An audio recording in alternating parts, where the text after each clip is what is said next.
Halo, ketemu lagi dengan Bu Zizi dalam akuntansi sektor publik ya.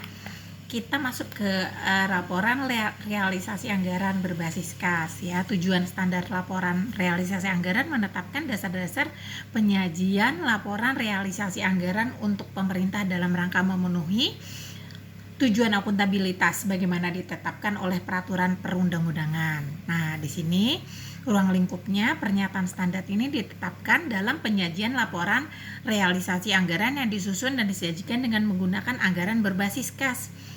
Nah, lalu laporan realisasi anggaran ini menyediakan informasi mengenai realisasi laporan realisasi anggaran, belanja, transfer, surplus atau defisit laporan realisasi anggaran, dan pembiayaan dari satu entitas pelaporan yang masing-masing diperbandingkan dengan anggarannya, ya.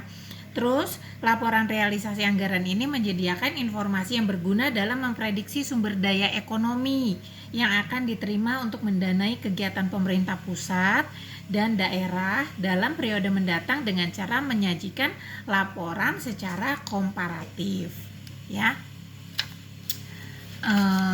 Terus di sini laporan realisasi anggaran menyajikan informasi realisasi pendapatan.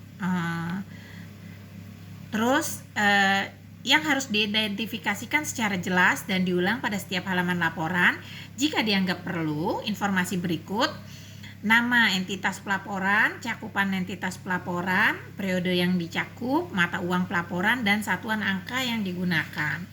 Nah, laporan realisasi anggaran sekurang-kurangnya mencakup pos-pos sebagai berikut, ya. Pendapatan, LRA, belanja, transfer, surplus atau defisit, penerimaan pembiayaan, pengeluaran pembiayaan, pembiayaan neto, sisa kurang atau lebih dari pembiayaan anggaran atau silpa dan sikpa, ya. Nah, di sini pendapatan laporan realisasi anggaran diakui pada saat diterima pada rekening kas umum.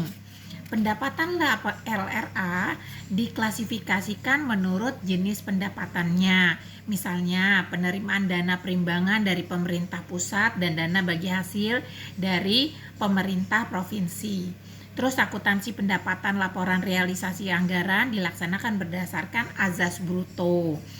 Terus dalam hal besaran pengurang terhadap pendapatan, laporan laba bruto bersifat variabel terhadap pendapatan yang dimaksud, ya. Nah, koreksi dan pengembalian sifatnya tidak berulang, ya, dan penerimaan pendapatan LRA yang terjadi pada periode-periode penerimaan pendapatan dibukukan sebagai pengurang pendapatan LRA pada periode yang sama, ya. Lalu, koreksi dan pengembalian yang sifatnya tidak berulang atas penerimaan pendapatan LRA yang terjadi pada periode sebelumnya dibukukan sebagai pengurang saldo anggaran lebih pada periode ditemukannya koreksi atau pengembalian tersebut.